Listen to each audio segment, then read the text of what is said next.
За та бүхэн сайн байцгаана уу? Тэгээд өнөөдөр бүгдээрээ эзний үгээс хуваалцах цагаа эхлүүлцгээе. Тэгэхээр Библиэлд Бурхныг хайр хэмээн маш товчхон тэгс мөртлөө маш гүнзгий утга учиртайгаар хэлсэн байдаг. Мөн бас Библиэлд Бурхныг ариун хэмээн хэлсэн байдаг. Тэгэхээр чинь хэрвээ Бурхан хайр хийгээд ариун юм бол тэр хизээч хүм төрлөختөн бидрийг намайг бас таныг хизээч бузар муулуу түлхтгүү гэсэн үг. Бас бузар муу сорилт руу биднийг аваачдаггүй гэсэн үг. Учир нь Бурхан бол хайр хийгээд ариун юм. Өнөөдөр бүгдээрээ эзний үгнээс хуваалцах энэ цаг дээр эзэн бидний аврагч эзэн Есүс Христ өөрийн дагалдагч нартаа болон биднэрт хэрхэн яаж залбирах ёстой заасан талаар сургасан тэр хэсгийг уншицгаая. Гэхдээ бүгдлээр нь бүгдээр уншихгүй зөвхөн тэр залбирлал дундаас нь зөвхөн нэг ишлэлийг бүгдээр хамтдаа уншицгаая. Тэгээд бүгдээрээ маш товчхоноор тэр ишлэл дээр анхаарлаа хандуулцгаая. За бүгдээрээ Матай номын 6 дугаар бүлэг рүү орцгоё. Матайгийн 6.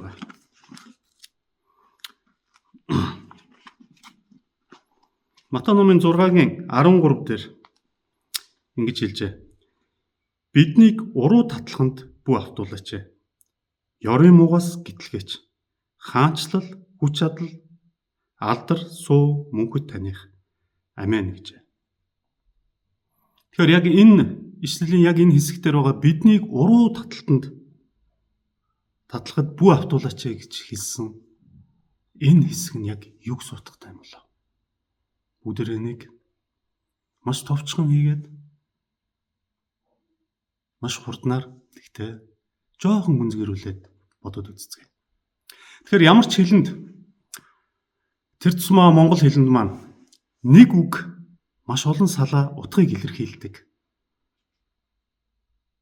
Нэг утгыг илэрхийлээ зогсохгүй бас өөр олон заримдаа эсрэг тесрэг утгыг ч илэрхийлсэн байдаг.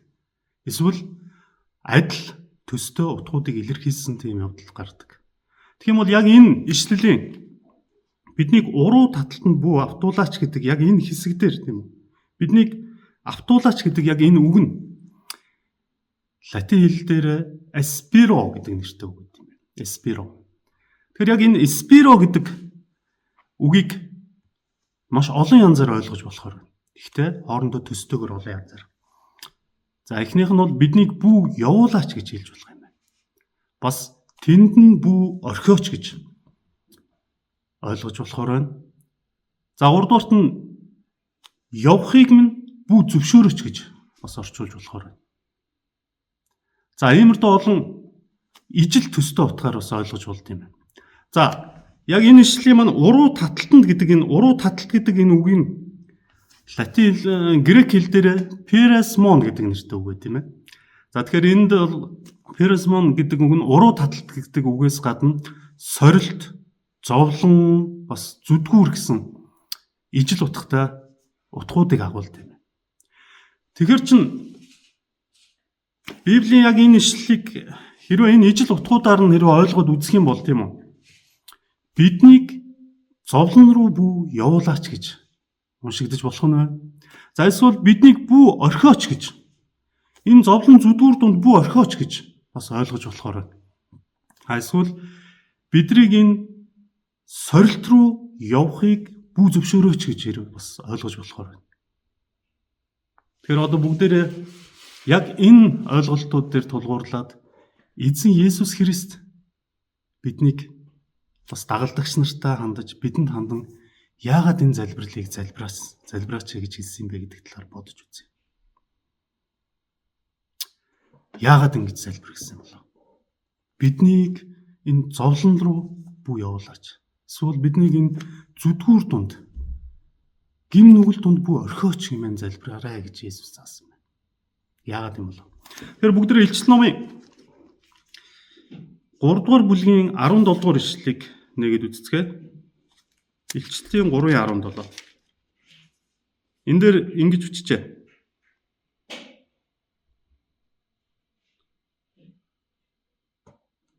Яагаад гэвэл чи би баян хөрөнгөцсөн тул дутах зүйл юу байхгүй гэдэг. Чи хөөрхийлөлтөө, өрөвдмөр, ядуу, сохор нүцгэн гэдгээ мэдэхгүй байна гэж хэлсэн байна. Магадгүй эндээс эзэн бурхан яагаад залбирах ёстой, байнга тасралтгүй залбирах ёстой юм бэ гэдэг энэ хариулт нь гарч ирж магадгүй. Үнэн дээр хүн төрлөختөн бид нар хүн төрлөختөн бид нар үргэлжид бурхан руу хандан залбирах ёстой.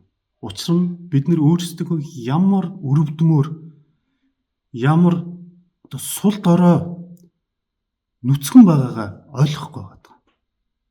Үндэ бид нар бурхан руу хандан залбирахгүй юм бол, бурхантай хамт өдөр болгон хамт байхгүй юм бол бид гим нүгэлтийн хорвоо дээр энэ гим нүглийн дунд үнэхээр сул дорой нүцгэн байгаад байгаа юм.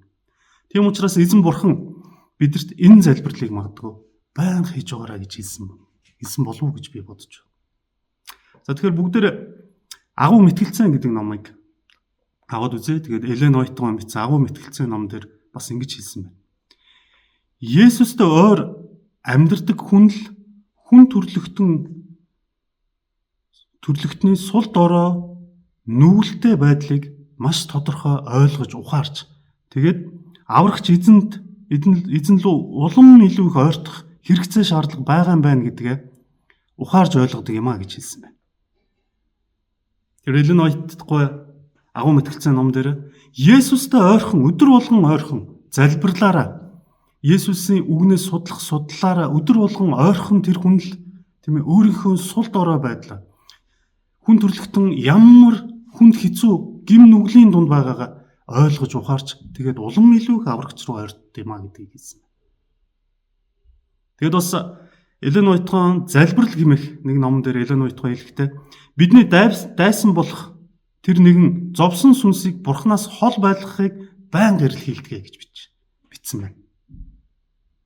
Тэгэхээр бидний дайсан болох адгийн муурын сүнс тэр гим нүглийн эхлэл болох диавол биднийг бурхнаас хол байлгахын тулд биднийг бурхан руу хандан залбирал мөргөл хийж бас бурхны үгнээс суралцахаас үргэлж холдуулдаг байна.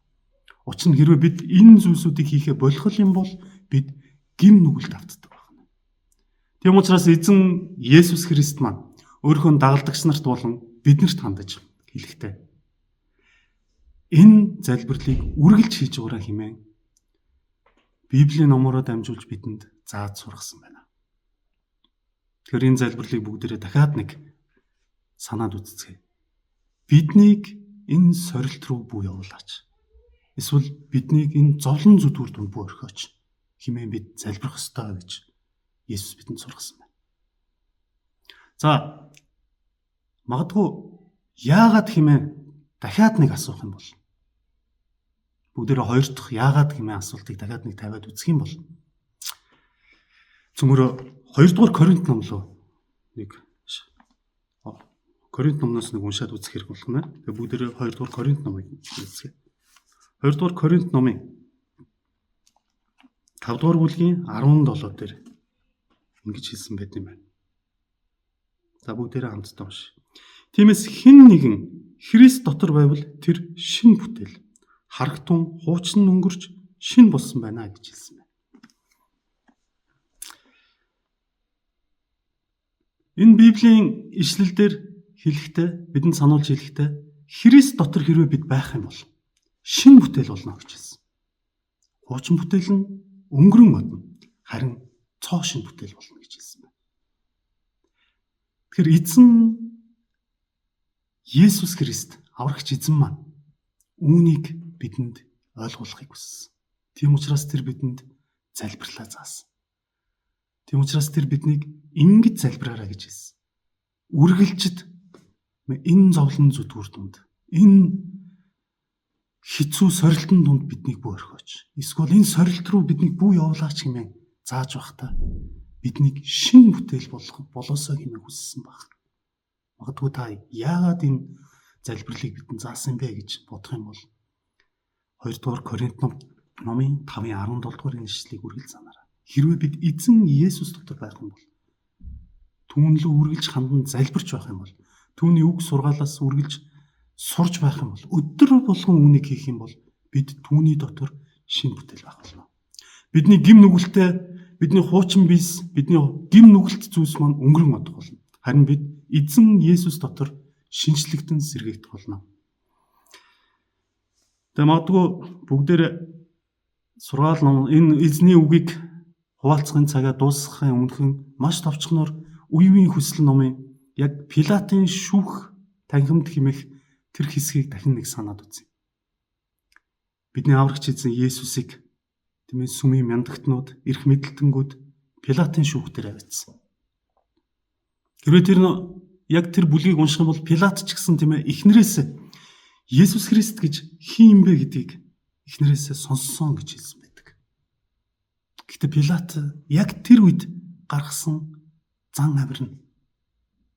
Мөн сүмийн мяндагтнууд тэмээ ариун нэг дундаа зогсоочоод гайхамшгуудыг бүтээсэн нэг залбирлаараа маш олон хүнийг эдгээсэн, үхлээс хүртэл хүмүүсийг амьлуулсан нэг зогсоочоод яг дундаа зогсоочоод тийм үү гаргаж байгаа тэр ааш авирна амьшигтай байсан. Хүний санаанд орохгүй байсан. Яаж ариун нэг ингэж хэлж болох юм бэ гэж бодогдохоор байсан. Тэд худлаа гүтгэж байсан. Тэд шивэр авир ярьж байсан. Тэд яллахыг хүсэж байсан. Элен Уайтман үеийн хүсэл номон дээр яг энэ талаар бичээд тэгээд нэг өгүүлбэрийг хийсэн байдаг. Сүмийн мяндагтнууд эсвэл сүмд явж байгаа хүмүүс яг тэр явж байгаа үйлдэлээрээ эсвэл авсан цолоороо шинэ бүтээл магадгүй болоогүй гэж болно. Харин түүний Христ дотор шинэ бүтээл болсон гэдэг тэр баталгаа нь тэр хүнээс гарч байгаа ааш авирна. Яг тухайн тэр мөчөд тэр хүнээс гарч байгаа тэр сайхан сэтгэл нь, тэр бурханлаг байдал нь зан авирна юм а гэж хэлсэн байдаг. Тэгэхээр хэрвээ бид нэр Христ дотор шинэ бүтээл болохыг хүсэж байгаа бол үргэлж эзэн лүү хандан залбирч цаг минут тутамд эзэнтэй холбоотой байж түүнтэй харилцаж бас түүнээс суралцж байх хэрэгтэй. Ингэсэн тохиолдолд бид эзэн дотор шинэ бүтээл байх болно. Тэгэхээр хэрхэн яаж шинэ бүтээл болсон юм бэ гэдгээ мэдхийг хэрвээ та хүсэж байвал бүгдээрээ Библийн нэг ишлэлийг хамтдаа уншицгаая.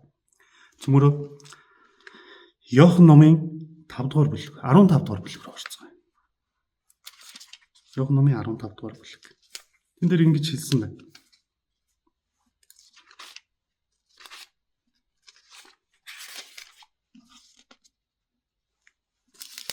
Иохны 15-ын 1-5 дугаар ишлэлээр би бол усан үзмийн жинхэнэ мод. Эцэг минь усан үзм тариалагч билээ. Миний дотор байгч жим сургуулдгүй мөчр бүрийг тэр авч хайна. Жим сургуулдаг мөчр бүрийг их жимстэй болгохын тулд тэр тайрч арчилдаг. Миний хэлсэн үгээр та нар хэдийнэ цэвэр болжээ. Миний дотор байгтун. Би ч та нарын дотор байна. Усан үзмийн модонд холбогдохгүй бол өөрөөсөө жимс ургуулж чадахгүй адил та нар миний дотор байхгүй бол тийм байх болно. Би бол усан үзмийн мод, та нар мөчрүүд. Хэн миний дотор байж би мөн түүний дотор байна. Тэр их жимс ургана. Гаргана. Учир нь надаас ангид та нар юу ч хийж чадахгүй гэж хэлсэн. Тэгэхээр Иохан номын 15 дугаар бүлгийн 1-5 дугаар ишлэлээр нэг зүйлийг маш тодорхой хэлсэн. Хэрвээ хэн нэг нь эзэн Есүс Христ дотор байх юм бол тэр шинэ бүтээл. Тэр шинэ бүтээл байгаа зогсохгүй түүнээс маш их ургац гарна гэж хэлсэн. Маш их үр жимс гарна гэж хэлсэн. Харин хэн нэг нь эзэн Есүс Христ дотор байхгүй бол түүнээс ямар ч үр жимс гарахгүй. Сайн үр жимс гарахгүй гэж хэлсэн. Харин сайн үр жимс гаргадаггүй мод бүрийг тэр тастаж хаях болно гэж хэлсэн байна. Харин сайн үр жимс гаргаж байгаа мөчр болгоныг мод бүхнийг тэр улам илүү арчлах болно гэж хэлсэн. Тэгвэл бүгдээр бодоод үзье. Хэрвээ бид өдөр болгон эзэн Есүс Христ рүү хандан залбирч түүнтэй холбоотой байж түүний сургаалаас сурч амьдралдаа хэрэгжүүлэх юм бол бид сайн модтой холбогдож сайн үр жимсийг гаргасан гэсэн үг. Тэгвэл тэр сайн үр жимс нь юу юм бэ? Галат номын 5-ын 22 дугаар ишлэлээр хэлсэн байдаг. Ариун сүнсний үр жимс бол хайр, баяр баясгалан, амар тайван дүлгөөн зан чанар юм аа гэж хэлсэн. Тэгвэл хэрвээ бид эзэн Есүс Христлөө үргэлж өдөр болгон хандан залбирч, түүний бидэнд заасан тэр залбирлын дагуу залбирч, түүний бидэнд заасан тэр сургаалын дагуу судалж амьдралдаа хэрэгжүүлэх юм бол бид сайн үр жимсийг ургуулдаг. Тэр нэгэн үчиртэй адил байна. Бидний зан чанар улам илүү эзэн Есүс Христтэй ойртох юм байна. Тэгээ бүгдээрээ өнөөдрийнхөө үг хуваалцах цагаа дуусгаад Яаков номын нэгэн гайхалтай ишлэлийг уншаад дуусгацгаая. Яаков номын 4-р бүлэг 8-р ишлэл. Энд дээр ингэж хэлжээ. Бурханд ойртогтун. Тэгвэл та нарт тэр ойртно гэж хэлсэн. Тэгэд би та бүхнийг энэ шинээр эхэлж байгаа 2025 онд эзэн бурхан руу өглөө болгон өдөр болгон орой унтахтай хүртэл эзэн бурхан руу ойртож түнлүү хандан залбирал мөрөглөө байнгай гэж. Тэгэд бас түүний үг болон сургаалаас байнга суралцаач. Учир нь хэрвээ та түнлөө ойртох юм бол, ойртохоор хичээх юм бол эзэн бурхан ч гэсэн тантай үргэлж хамт байна гэж Яаков номон дээр амлажээ. Та бүхний сүнслэг аялалд амжилт хүсье.